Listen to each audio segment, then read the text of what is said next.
स्थिति परिस्थिति बदलती रहती है और राज्य के हित में जो स्थितियां बनती है, रिजवान क्रांतिकारी हमेशा मुखर होकर प्रखरता के साथ में राज्यवासियों के लिए और अपने माटी के स्वाभिमान को बचाने के लिए कुछ भी करेगा। जो बेहतर होगा इस राज्य के लिए मैं करूंगा।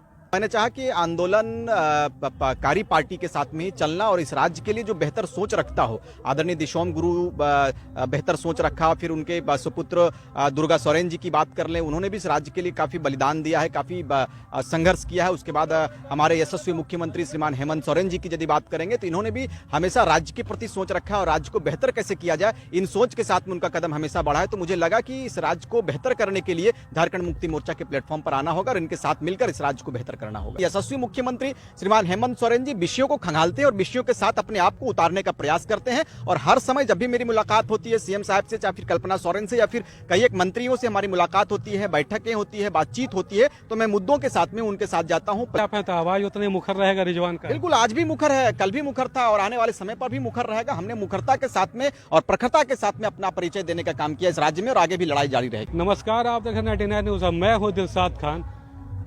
4 फरवरी को झारखंड मुक्ति मोर्चा का स्थापना दिवस मनाया जा रहा है। जैसे तस्वीरों में देख सकते हैं कि धनबाद का ऐतिहासिक रणधीर वर्मा स्टेडियम, जिसको गोल्फ ग्राउंड के नाम से भी जाना जाता है, यहाँ पे झारखंड मुक्ति मोर्चा की तैयारी जो जोर शोर से चल रही है। जो नेता हैं, पदाधिकारी हैं, लगातार यहाँ पे मुआयना कर रहे हैं कि मंच किस तरह से सजेगा, क्योंकि स्वयं मुख्यमंत्री हेमंत सोरेन वो आने वाले हैं, कल्पना सोरेन आने वाली है और साथ ही कई विधायक और सांसद हैं झारखंड मुक्ति मोर्चा के, कई मंत्री हैं, वो सब आने वाले हैं।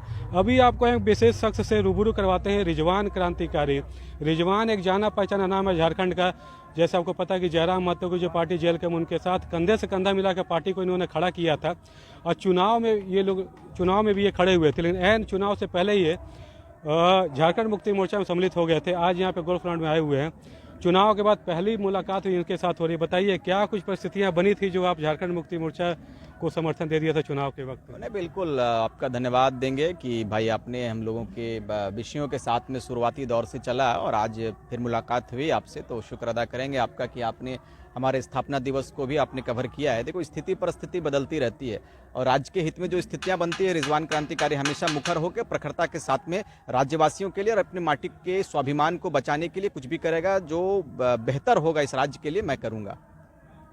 एक बताइएगा, पार्टियां और भी सारी थी, राष्ट्रीय पार्टी थी, नो डाउट आपको ऑफर ही मिला होगा कुछ क्षेत्रीय पार्टियों से भी, तो झारखंड मुक्ति मोर्चा को क्यों चुना आपने? नहीं, देखो, ये आंदोलन का उपज है। गुरुजी के आदर्शों के साथ हम लोगों ने बहुत चलने का प्रयास किया है और बिल्कुल मैं कह सकता हूं कि आंदोलन जिस तरह से शिबू सोरेन ने महाजनी प्रथा के खिलाफ लड़ाई लड़ा था और अलग राज्य को का जो लड़ाई था, अलग राज्य के लिए जो उन्होंने लड़ाई लड़ी थी, उन्होंने जो बिगुल फूका था अपने उस दौर में, उस दौर को यदि आप खंगालोगे, उस दौर का यदि मूल्यांकन करोगे तो आपको पता चलेगा कि हमारा जो चलने का तरीका था, हमारा जो शुरुआती दौर था, आंदोलन से हम लोगों की उपज हुई है। तो मैंने चाहा कि आंदोलनकारी पार्टी के साथ में ही चलना और इस राज्य के लिए जो बेहतर सोच रखता हो, आदरणीय दिशोम गुरु बेहतर सोच रखा, फिर उनके पुत्र दुर्गा सोरेन जी की बात कर लें, उन्होंने भी इस राज्य के लिए काफ़ी बलिदान दिया है, काफ़ी संघर्ष किया है। उसके बाद हमारे यशस्वी मुख्यमंत्री श्रीमान हेमंत सोरेन जी की यदि बात करेंगे तो इन्होंने भी हमेशा राज्य के प्रति सोच रखा है और राज्य को बेहतर कैसे किया जाए, इन सोच के साथ में उनका कदम हमेशा बढ़ा है। तो मुझे लगा कि इस राज्य को बेहतर करने के लिए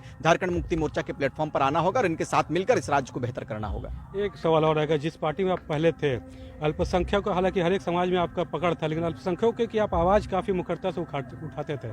सरकार आपकी है, जैसे जेएमएम में आप लोग जेएमएम का समर्थन दे रहे हैं या जुड़ गए हैं, तो यहाँ पे प्रमुखता से उन मुद्दों को उठाइएगा। बिल्कुल, अभी भी उठा रहे हैं। बिल्कुल, हर विषय के साथ में आदरणीय मुख्यमंत्री महोदय से हमारी बात भी होती है, हम लोग मुलाकात करते हैं, तो विषयों के साथ में मुलाकात करते हैं और बिल्कुल विषय उन्हें सुनाया जाता है जो विषयों को नजरअंदाज करता है। लेकिन यशस्वी मुख्यमंत्री श्रीमान हेमंत सोरेन जी विषयों को खंगालते हैं और विषयों के साथ अपने आप को उतारने का प्रयास करते हैं और हर समय जब भी मेरी मुलाकात होती है सीएम साहब से, चाहे फिर कल्पना सोरेन से या फिर कई एक मंत्रियों से हमारी मुलाकात होती है, बैठकें होती है, बातचीत होती है, तो मैं मुद्दों के साथ में उनके साथ जाता हूं। पलायन की स्थिति पर बात करता हूं, अपनी महिलाओं पर बात करता हूं, अपने युवा वर्ग पर बात करता हूं, हमारे रोजगार पर जो भी रोजगार सृजन की जो बात होती है, उन मुद्दों के साथ में हम लोग मंत्रियों के साथ में बैठते हैं, अपने पार्टी के आला कमान के साथ में बैठते हैं, पार्टी के पदाधिकारियों के साथ में बैठते हैं और उन विषयों के साथ में फिर हम लोग अपने आप को तैयार करते हैं। अभी भविष्य की योजनाएं क्या है आपकी?